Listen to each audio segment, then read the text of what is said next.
नमो भगवते वासुदेवाय. व्यवसायात्मिका बुद्धी एकेह कुरुनंदन बहुशाखा ह्यनंताश्च बुद्धयो व्यवसायिनाम. आता हे दोन मार्ग आपण बघितले. एक काही जण कशी चार्वाकांनी सांगितले त्याप्रमाणे यावत जीवम सुखम जीवेत ऋणम कृत्वा घृतम पिबेत भस्मीभूतस्य देहस्य पुनरागमनम कुतः. काही जण कसा विचार करतात, कसला अध्यात्म, कसला तो देव नाही बघितलेला, नाही काय माहिती, कुठलं पाप आणि कुठलं पुण्य, कोण म्हणते स्वर्ग मिळणार आहे कधी, आहे हे जीवन उपभोगा. मग त्याकरता वाटेल ते करा, चोऱ्या करा, पैसा मिळवा, खा प्या, मजा करा, ही एक वृत्ती लोकांची. आणि दुसरी वृत्ती काय आहे, आपण मगाशी पाहिलं ते की मनुष्य जन्म आहे तो सत्कारणी लावावा. आपण विचार करावा की या जन्माचा हेतू काय आहे आणि मी या देहाचा उपयोग काय करायला पाहिजे, हा दुसरा मार्ग. तर आता ही जी बुद्धी आहे तिला म्हटले व्यवसायात्मिका बुद्धी. व्यवसायात्मिका बुद्धी म्हणजे निश्चय करण्याची, आपलं मन आणि बुद्धी. तर मन कसं असतं, संकल्प विकल्पात्मक असतं. म्हणजे मनाची व्याख्याच येते की संकल्प विकल्प करणारं म्हणजे मन. म्हणजे हे करू का ते करू, ही जी मनाची अवस्था आहे, हो नाही, करू का नको, ही मनाची चंचलता असते. आणि तीच आत्ता अर्जुनाची झाली. बुद्धी काय करते, बुद्धी त्यातला निश्चय करते. म्हणून बुद्धीची व्याख्या अशी केली आहे निश्चयात्मिका बुद्धी. त्या निश्चयात्मिकालाच इथं शब्द वापरला आहे व्यवसायात्मिका बुद्धी. मग व्यवसायात्मिका बुद्धी जी आहे ती आता आपण जर परब्रह्माच्या प्राप्तीकरता लावली तर तिथं काय करायला लागले, एक म्हणजे एकाग्र बुद्धी लागली पाहिजे. काही दिवस अध्यात्माकडे वळलं, पुन्हा नको काय ते काही जमत नाही, द्या सोडून गेलो प्रपंचाकडे, अशी धरसोड नाही करायची.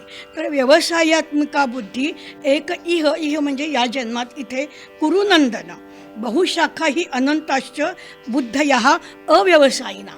म्हणजे जी अव्यवसायी आहेत, व्यवसाय याचा अर्थ सारासार समजण्याची, त्याचा निर्णय करण्याची शक्ती, विवेक करण्याची शक्ती. आता ही ज्यांना नाही त्यांचं काय, त्यांना म्हटले अव्यवसायी. मग अव्यवसायी जे असतात ते फक्त भौतिक जीवन जगतात, ऐहिक जीवन जगतात. आणि मग त्यांच्या बुद्धीला काय आहे, बहुशाखा, खूप फाटे फुटलेले असतात.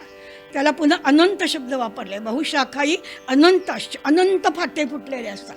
म्हणजे ते जी कर्म करतात सगळी, ती धनप्राप्तीसाठी, पुत्रप्राप्तीसाठी किंवा ऐश्वर्यासाठी, वैभवासाठी, ते भोगण्याकरता त्यांची सगळी कामं असतात. आणि त्यामुळे ते जी कर्म करतात, पुढे आता यज्ञांचं वर्णन येईल की ते यज्ञ करतात, ते सगळं सकाम करतात की या यज्ञाने काय होईल, धनप्राप्ती होईल, या कर्माने काय होईल, पुत्रप्राप्ती होईल. अशी सकाम कर्म ही अव्यवसायी लोक करत असतात. व्यवसायात्मिका बुद्धी म्हणजे निश्चयात्मक बुद्धी, की मी ठरवलं की मला परब्रह्माचा शोध घ्यायचा आहे, मी माझी सगळी कामं त्याच मार्गाने करत राहणार. आणि दुसरे आहेत अव्यवसायी, त्यांच्या बुद्धीला अनेक फाटे फुटलेले असतात. यामिमां पुष्पितां वाचम प्रवदन्ति अविपश्चितः वेद वाद रतः पार्थ न अन्यत अस्ति इति वादिनः. आता इथं वेदांचं वर्णन केलं आहे. आपले जे वेद आहेत ते त्रिगुणात्मक आहेत, सत्व रज तम कर्म त्याच्यामध्ये सांगितलेली. ही कर्म जी सांगितली आहेत ना यज्ञयागाची, ती यज्ञयागांची कर्म ही सगळी फळाकरता सांगितलेली आहेत. आता आपण बघितलं की फळाच्या अपेक्षेने कर्म करतात, म्हणजे यज्ञसुद्धा करतात, धनाच्या अपेक्षेने वगैरे यज्ञ करतात. तर ही जी यज्ञ करतात त्यामध्ये काय असतं की वेदामध्ये सांगितलेली जी वचनं आहेत, वेदामध्ये सांगितलेली जी वचनं आहे त्यामध्ये काही जण मग्न होऊन जातात, रत होतात, कारण त्याच्यामध्ये ऐहिक उपभोगाचं सगळं सांगितलेलं आहे. आणि मग ही जी वर्णनं आहे ती ऐकून ही लोक त्याच वैभवाच्या मागे लागतात.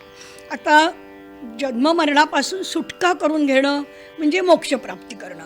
आणि काही जणांना काय असतं की त्यांना वाटतं आपल्या जीवनाचं ध्येय आहे स्वर्गप्राप्ती. मग वेद काय सांगतो, स्वर्गप्राप्तीची कर्म सांगतो.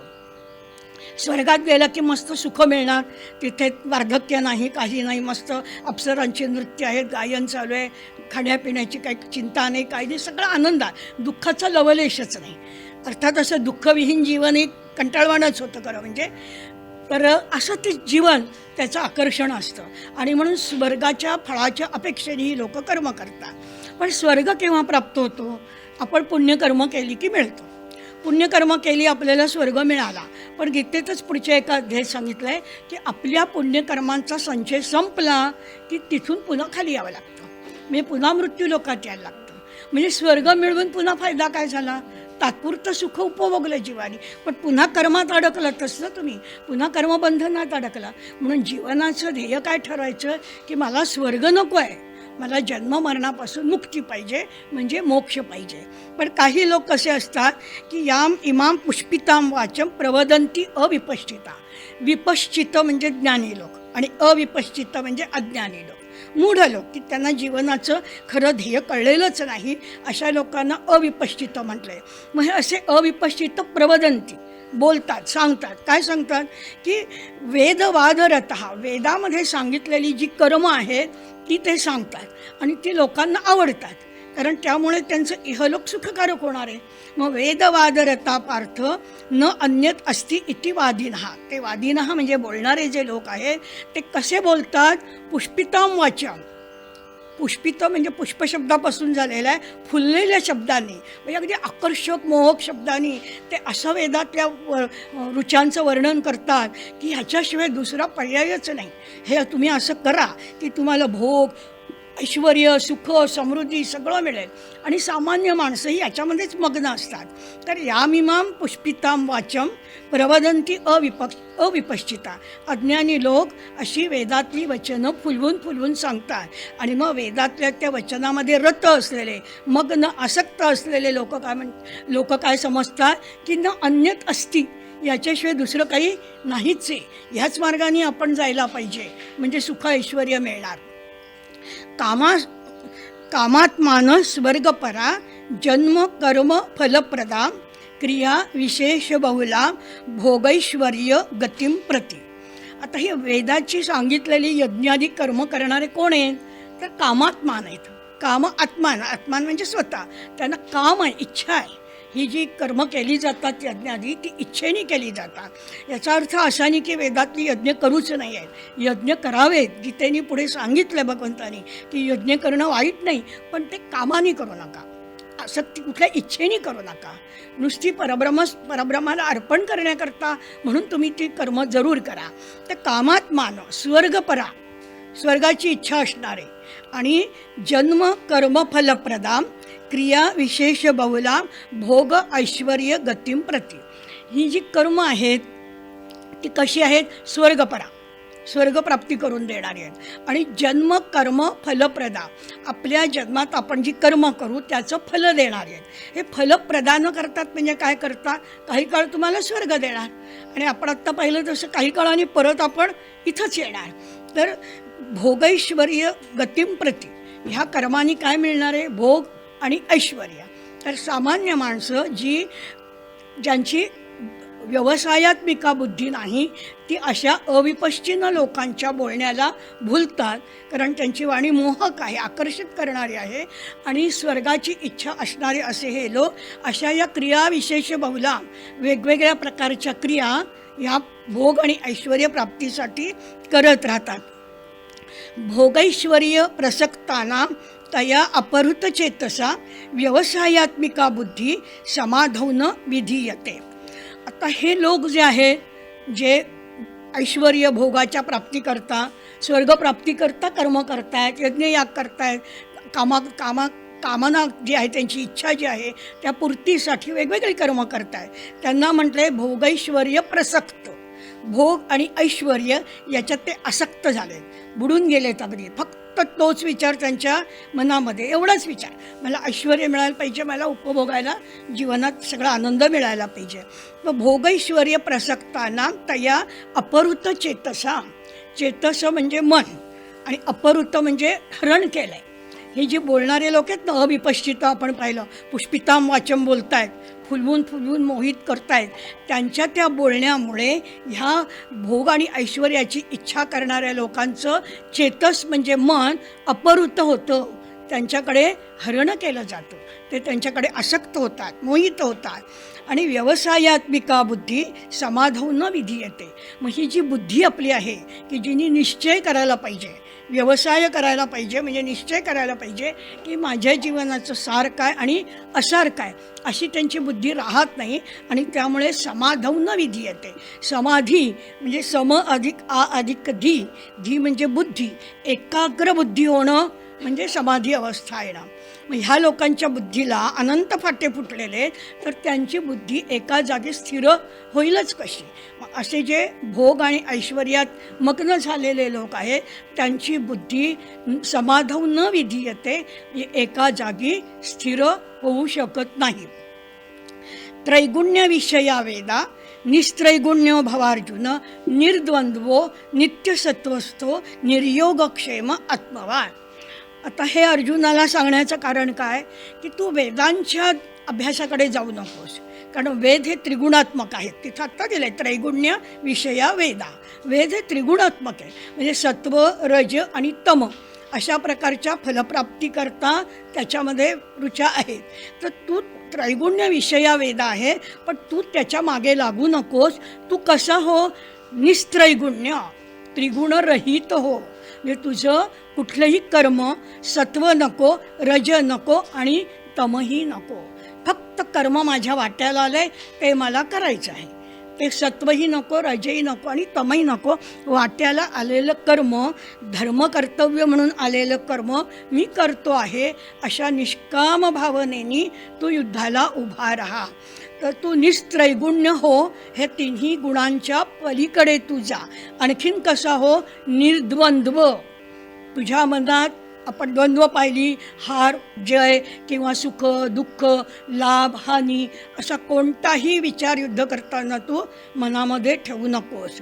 नंतर नित्य सत्वस्थ.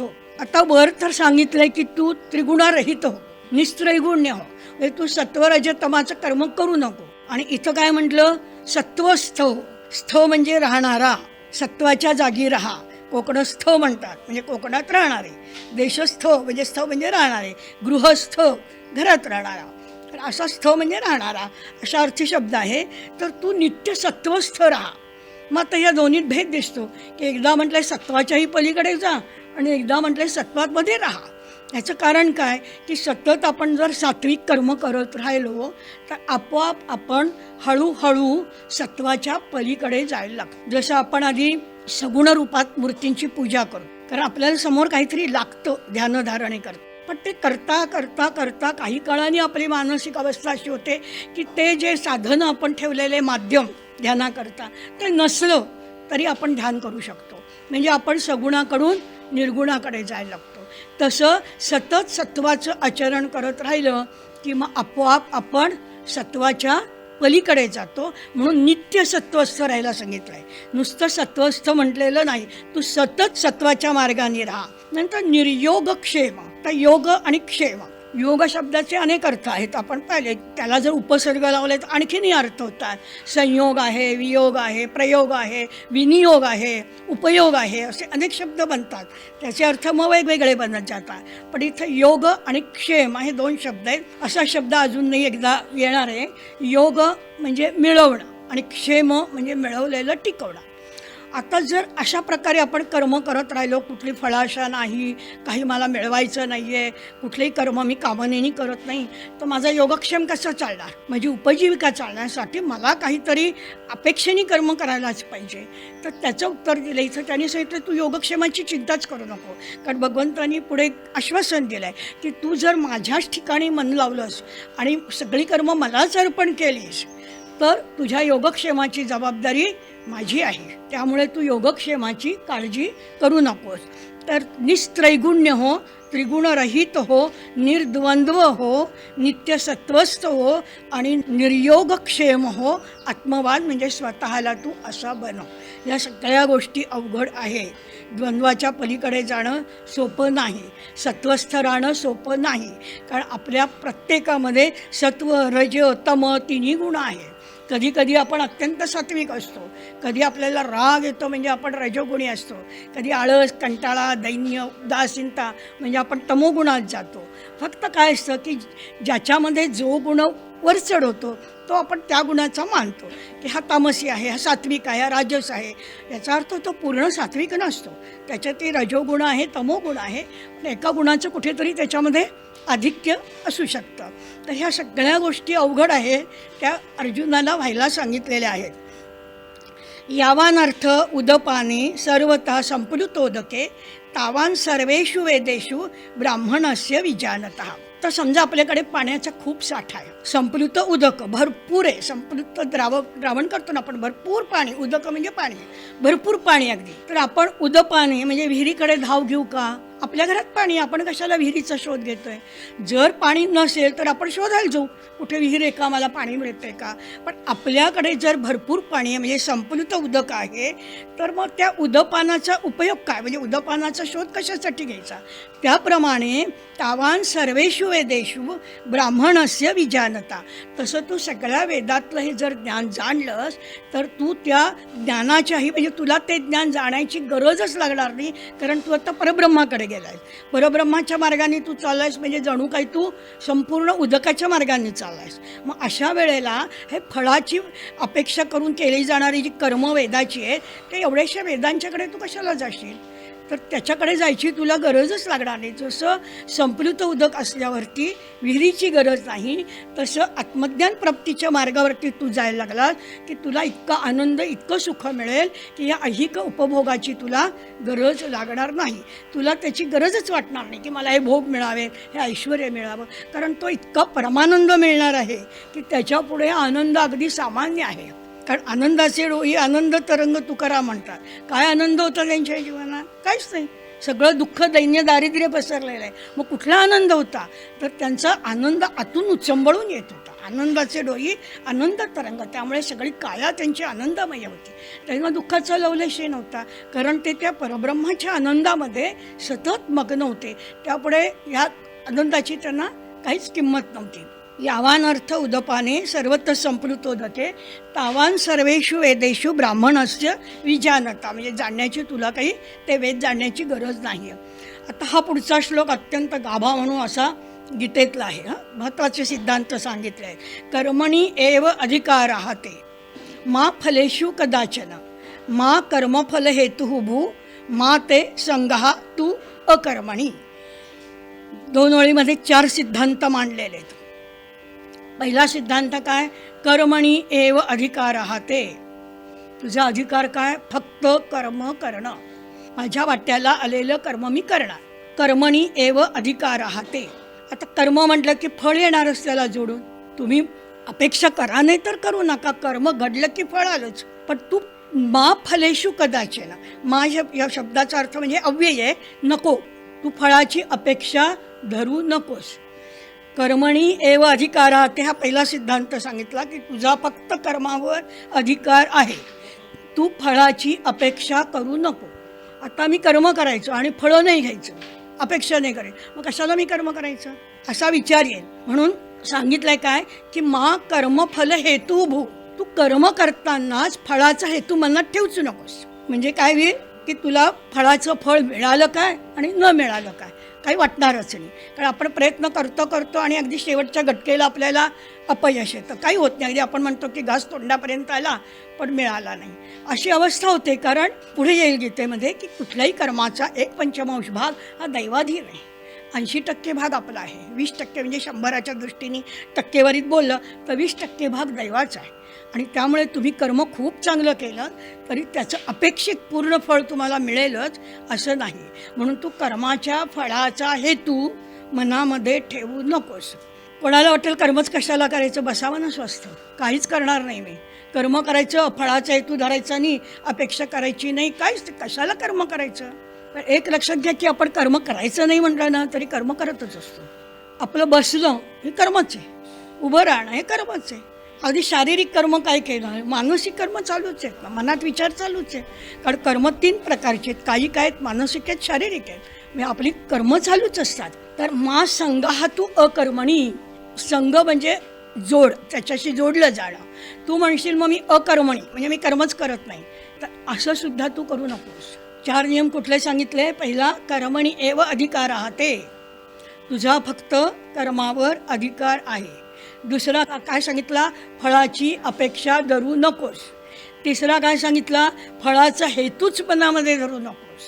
आणि चौथा काय सिद्धांत सांगितला की म्हणून मी कर्मच करणार नाही असंही म्हणू नकोस. असा हा महत्त्वाचा म्हणजे गाभा असल्यासारखा की आपला अगदी कायम आपल्या लक्षात पाहिजे आपलं प्रत्येक कर्म करताना. म्हणजे आपल्याला कुठल्याही कर्माचं सुखदुःख होतच नाही. माझा फक्त अधिकार कर्म करण्यापुरता आहे, फळाचा हेतू मनात धरायचा नाही. मिळवण्याकरता प्रयत्न करायचा, पण अगदी त्याच्या मागे धावायचं नाही, मला हे हवं ते हवं असा हेतू धरून धडपड जीवाची करायची नाही, म्हणजे मनाला त्रास करून घ्यायचा नाही. योगस्थ कुरु कर्माणि संगम त्यक्त्वा धनंजया सिद्ध्यो समो भूत्वा समत्वम योग उच्यते. आता योगाची व्याख्या इथं दिली, अजूनही व्याख्या दिल्या. एक आपण व्याख्या पाहिली होती योग कर्मसु कौशलम, तशी इथं दिली आहे समत्वम योग उच्यते. उच्यते म्हणजे म्हणतात, समानतेला योग असं म्हणतात. कुठली समानता? तर सुख दुःख ही जी द्वंद्व आहे त्याच्या ठिकाणी आपली बुद्धी समान स्थिर राहणं याला योग असं म्हणतात. आता अर्जुनाला काय सांगितलं आहे की योगस्थ, आपण स्थचा अर्थ पाहिला, तू योगाच्या ठिकाणी राहा. आता योगाचा अर्थ सांगितलं की योग म्हणजे कर्मयोग. मग कर्मयोगाचे 4 नियम वरती सांगितले. कर्मयोग करायचं म्हणजे काय? फक्त कर्म कर, फळाची अपेक्षा ठेवू नकोस, कर्म करणार नाही असंही तू म्हणू नकोस. मी योगस्थ कुरु कर्माणि, योगाच्या ठिकाणी राहून तू कर्म कर. योगस्थ कुरु कर्माणि संगम त्यक्त्वा, आसक्ती कर्माविषयीची सोडून दे. मी माझं, माझ्यासाठी, मला हवंय हा जो मीच सगळा आपल्यामध्ये भरलेले अहंकार हा सगळा सोड आणि फक्त कर्म कर. संगम त्यक्त्वा धनंजय सिद्ध्य असिद्ध्य, कर्म फलदायी होवो, नुकसानकारक हो, हानिकारक होवो, तू कसं राहिलं पाहिजे? समो भूत्वा, काहीही मिळो कर्माचं फळ, तू त्यामुळे कुठलंही मनाला दुःख किंवा आनंद काहीही मानून घेऊ नको. आपण एखाद्या यशाकरता प्रयत्न केले, प्रयत्न खूप केले, यश मिळतं, काही वेळेला कमी मिळतं, काही वेळेला मिळत नाही, पण त्यामुळे आपण खचून जायचं नाही. एक लक्षात काय ठेवायचे की 80% माझा भाग मी पूर्ण केला आहे, आता 20% भाग त्याचा तो काय करील त्याप्रमाणे फळं मिळेल. योगस्थ कुरु कर्माणि संगम त्यक्त्वा धनंजय सिद्ध्यो समो भूत्वा समत्वम योग उच्यते. ही महत्त्वाची एक व्याख्या आहे, समत्वम योग उच्यते. कारण गीता ही टिळकांनी कर्मयोग आहे असं सांगितलं आहे. गीतेमध्ये ज्ञानयोग आहे, सांख्ययोग आहे, भक्तियोग आहे, सगळ्याचं विवेचन केलेलं आहे. पण टिळकांनी जास्त भर दिलेला आहे की गीता ही कर्मयोगपर आहे. अनेकांनी, शंकराचार्य, विवेकानंद सगळ्यांनी गीतेचा अभ्यास केला आहे, पण प्रत्येकाने त्याचं वेगळ्या प्रकारे लावलं आहे. कारण आधीच मी सांगितलं की गीता ही कशी आहे, नवनवोन्मेषशालिनी आहे. जितकं तुम्ही वाचाल तितकं त्यातनं नवीन नवीन अर्थ कळत जात. इथं कर्मयोगाचं वर्णन केलं आहे आणि गीतेत एकदा त्यांनी म्हटलंच की कर्मयोग हा सर्वात श्रेष्ठ आहे. दुरेण ह्यवरम कर्म बुद्धियोगात धनंजय बुद्धौ शरणमन्विच्छ. आता तू काय कर, बुद्धियोगाला जा शरण. बुद्धियोग म्हणजे मगाशी जो आपण पाहिला व्यवसायात्मिका बुद्धी, निश्चयात्मिका बुद्धी. तू जी कर्म करायची आहेस ती ऐहिक उपभोगाकरता करायची नाही. ते तुझ्या नशिबाने जे मिळायचं ते मिळतंच, तू धावपळ करून त्याच्या मागे धावायची गरज नाही. जेवढं मिळायचं आहे तेवढं मिळणारच, ते तुमचं कोणी हिरावून घेऊ शकत नाही. तर त्या बुद्धियोगाला शरणम गच्छ, तू बुद्धियोगाला शरण जा. आणि जे बुद्धियोगाप्रमाणे म्हणजे व्यवसायात्मिका बुद्धीनी, निश्चयात्मिका बुद्धीनी वागत नाहीत, ऐहिक सुखाकरता प्रयत्न करतात, ते फलहेतवः असतात, फळाची अपेक्षा धरून कर्म करणारे असतात. त्यामुळे त्यांना कृपणाः म्हटलं आहे.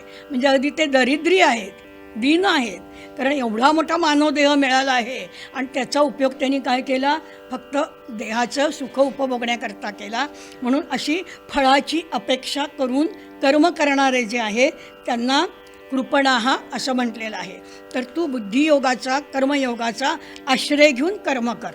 बुद्धियुक्तो जहातिह उभे सुकृत दुष्कृते तस्मात् योगाय युज्यस्व योग कर्मसु कौशला.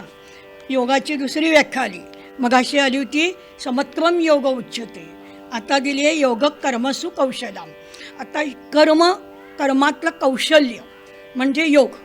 कर्मातलं कौशल्य आपण अनेकदा पाहिलं आहे की कर्म करतो तेव्हा ते कोणत्याही फळाच्या अपेक्षेने करायचं नाही. कर्म हे ईश्वरार्पण बुद्धीनी करणं म्हणजे हे कर्म करण्यातलं कौशल्य आहे. कौशल्य का म्हटले?